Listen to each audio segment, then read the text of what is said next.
অনেকেই মনে করে থাকে আচার তৈরি করা যেন কত কঠিন কাজ, কিন্তু আমি বলছি আচার তৈরি করা অনেক সহজ। আর আজকের এই আচার তৈরি করতে একদম ঘরোয়া কিছু উপকরণ লাগবে আর খেতে হবে অনেক টেস্টি। কোনো রোদে দেওয়ার ঝামেলা ছাড়াই আজকের আচারটা তৈরি করে দেখাবো, এবং বছর জুড়ে সংরক্ষণ করে এই আচারটা আপনারা খেতে পারবেন। এবং একটা আচার তৈরির স্পেশাল মশলাও আপনাদের সাথে কিভাবে তৈরি করতে হবে সেটা শেয়ার করব। আজকে খোসা সহকারে আমের আচার তৈরি করব, তাই যাতে মশলা খুব ভালোভাবে আমের ভিতর পর্যন্ত যায় এর জন্য ছুরির সাহায্যে একটু এইভাবে কেটে নিতে হবে। তো এতে করে খুব ভালোভাবে মশলাটা ভিতর পর্যন্ত যাবে এবং আচারটাও অনেক বেশি টেস্টি হবে। তো প্রথমে আমি ছোট করে আমগুলো কেটে নিয়েছি এবং ভালোভাবে ধুয়ে নিয়েছি।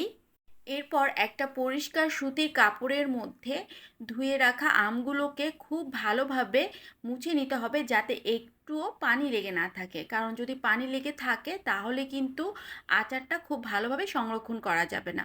এর জন্য খুব ভালোভাবে মুছে নিচ্ছি। এখন আমি আচার তৈরির জন্য একটি স্পেশাল মশলা তৈরি করছি। তো এখানে আমি আধা টেবিল চামচের মতো মিষ্টি জিরা অর্থাৎ মৌরি নিয়েছি, আধা টেবিল চামচের মতো ধনিয়া ও আধা টেবিল চামচের মতো পাঁচ ফোড়ন ও এক চা চামচের মতো এখানে জিরা নিলাম। তারপর আরও এখানে নিতে হবে শুকনা মরিচ। তো এখানে আমি 4টা শুকনা মরিচ নিয়েছি। এখন সবগুলো উপকরণকে আমি একটু হালকা ভেজে নিব, এতে করে আচারের যে একটা স্পেশাল মশলা সেটাও তৈরি হয়ে যাবে, আর ভেজে নিলে খুব সুন্দর একটা ঘ্রাণও বের হবে। চুলার আঁচ কমিয়ে রেখে মশলাগুলোকে ভেজে নিতে হবে। যদি চুলার আঁচ বাড়িয়ে এই মশলাগুলোকে ভাজা হতো তাহলে কিন্তু মশলাগুলো বেশি মাত্রায় পুড়ে গিয়ে তিতা হয়ে যেত। তাই চুলার আঁচ অবশ্যই কমিয়ে রেখে মশলাগুলোকে ভাজতে হবে। আর যখন দেখবেন যে মশলাগুলো একটু অন্যরকম কালার চলে এসেছে, তখন বুঝতে হবে মশলাগুলো ভাজা হয়ে গেছে। এই যে দেখতেই পাচ্ছেন কালারগুলো কিন্তু একটু পরিবর্তন হয়েছে। আর প্যাকেটের মধ্যে যে পাঁচ ফোড়ন থাকে ওইগুলোর অনুপাত ঠিকঠাক মতো থাকে না, তাই আমি বলবো আচার তৈরির জন্য এভাবে মশলা বানিয়ে নিলে আচারটা বেশি মজার হবে।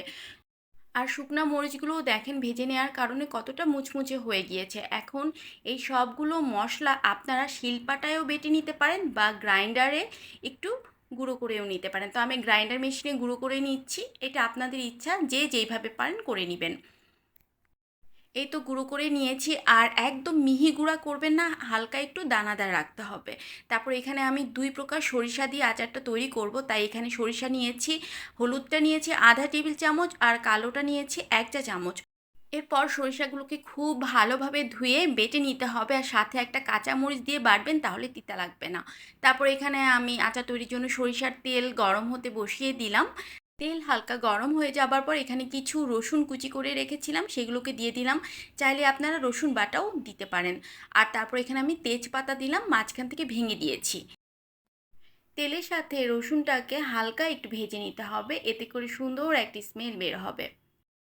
এখন কিছু মশলা অ্যাড করব। তো প্রথমে এখানে হলুদ গুঁড়া অ্যাড করে দিলাম এক চা চামচ পরিমাণ, আর ঝালের জন্য মরিচ গুঁড়া অ্যাড করে দিলাম এক চা চামচ পরিমাণ।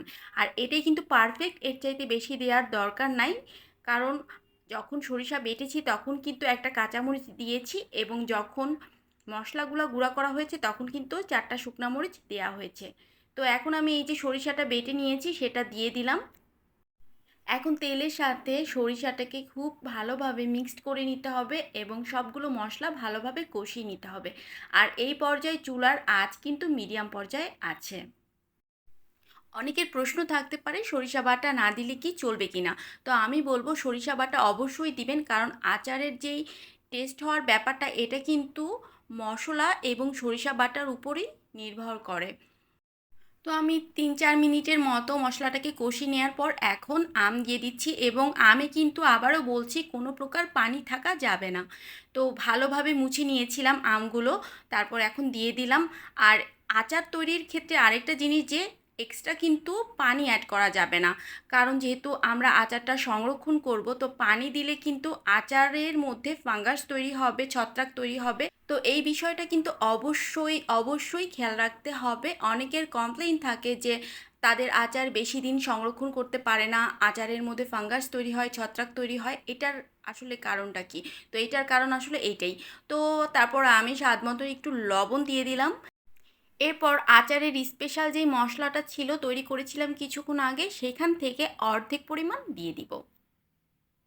আর বাকি অর্ধেক মশলা দিতে হবে যখন আচারটা ভালোভাবে হয়ে যাবে, চুলা থেকে নামাবো তার কিছুক্ষণ আগে। এখন মশলাগুলো যাতে আমের গায়ে সুন্দর মতো লেগে থাকে তাই নেড়ে চেড়ে সুন্দরভাবে মিক্সড করে দিচ্ছি। অনেকেই আছে আচার তৈরি করে চিনি দিয়ে, আবার অনেকে গুড় দিয়ে তৈরি করে। তো আমি দুইটা মিক্সড করে তৈরি করব, চিনিও দিব আর গুড়ও দিব। তো এখানে আমি 1 কাপের মতো চিনি দিয়েছি আর এরপর 1 কাপের মতো গুঁড়ো দিয়ে দিলাম। আর এখন মিষ্টির পরিমাণটা হচ্ছে যে যেরকম মিষ্টি খেতে পছন্দ করেন সেই অনুপাতে দিবেন। তো আপনাদের কাছে যদি হাতের কাছে গুড় না থাকে তাহলে চিনি দিয়েও করতে পারেন, তবে গুড় দিয়ে তৈরি করলে না আচারের যে কালারটা সেটাও অনেক সুন্দর আসে আর খেতেও অনেক বেশি মজার হয়। তো এই তো দেখতেই পাচ্ছেন চিনি দেওয়ার কারণে কিন্তু কিছুটা পানি ছেড়েছে এবং একটা আঠালো ভাবও চলে এসেছে। আর কয়েকদিন পর কিন্তু আর কাঁচা আম পাওয়া যাবে না, তাই আম বাজার থেকে শেষ হওয়ার আগেই যারা এখনও আচার বানাননি তারা কিন্তু এই রেসিপিটা ফলো করে আচার তৈরি করে ফেলতে পারেন। কারণ এইখানে কিন্তু আচার তৈরির যে নিয়মটা সেটা অনেক সহজ, আর আমি খুব সহজভাবেই কিন্তু প্রেজেন্ট করার ট্রাই করেছি। আর এই আচারটা তৈরি করার জন্য বেশি কিছু উপকরণও লাগবে না। তো এখানে আমি এখন একটু শুকনা মরিচ দিয়ে দিচ্ছি, ছোট ছোট করে কেটে দিয়েছি। এখন আমি 3 থেকে 4 মিনিটের জন্য আচারটাকে ঢেকে দিলাম। এর থেকে বেশি ঢেকে রাখার দরকার নেই, কারণ ঢেকে রেখেছি এর জন্য যাতে আমগুলো একদম ভালো মতো সিদ্ধ হয়ে যায় আর আমের ভিতরে যেন ঠিকমতো মশলাটাও প্রবেশ করে। যেহেতু আমি আচারটাকে বছর জুড়ে সংরক্ষণ করব, তাই এখানে আমি 1.5 টেবিল চামচের মতো সাদা সিরকা অ্যাড করে দিয়েছি। আর সংরক্ষণ করতে চাইলে এটা কিন্তু অবশ্যই মাস্ট বি দিতে হবে। আমের এই আচার কিন্তু অলমোস্ট হয়ে গিয়েছে। তো নামানোর আগে আমি যেই মশলাগুলো গুঁড়ো করে রেখেছিলাম সেই মশলাগুলো বাকিটুকু আবার অ্যাড করে দিলাম। তারপর একটু নেড়ে চেড়ে দিলেই ব্যাস হয়ে গেল আজকের এই আমের আচারের রেসিপি। খুবই সহজ, খুব সহজ প্রসেসে আপনাদের সাথে শেয়ার করেছি। আশা করছি আপনাদের ভালো লেগেছে। যদি আজকের এই রেসিপিটা ভালো লেগে থাকে তাহলে লাইক, কমেন্ট আর শেয়ার করে দিবেন এবং ফ্রেন্ডস এবং ফ্যামিলি মেম্বারদের সাথে শেয়ার করে দিবেন। এই হচ্ছে আচারের ফাইনাল লুক। তো আশা করছি আজকের রেসিপিটা আপনাদের ভালো লেগেছে। তো কে কোথা থেকে আজকের আমার এই ভিডিওটা দেখেছেন তা কমেন্ট করে জানাতে পারেন, এবং আপনাদের যদি কারো কোনো প্রশ্ন থাকে তাও আমাকে করতে পারেন, ইনশাল্লাহ আমি উত্তর দেওয়ার চেষ্টা করব। আপনারা কিন্তু মাঝে মাঝে আচারটা যাতে ভালো থাকে এর জন্য সরিষার তেল গরম করে ঠান্ডা করে তারপর আচারের মধ্যে দিতে পারেন, এতে করে আচার অনেক দিন পর্যন্ত ভালো থাকবে। তো আজ এই পর্যন্তই, আবারও দেখা হয়ে যাবে নতুন কোনো রেসিপি সাথে নিয়ে। সে পর্যন্ত সবাই ভালো থাকবেন, আমার জন্য দোয়া করবেন।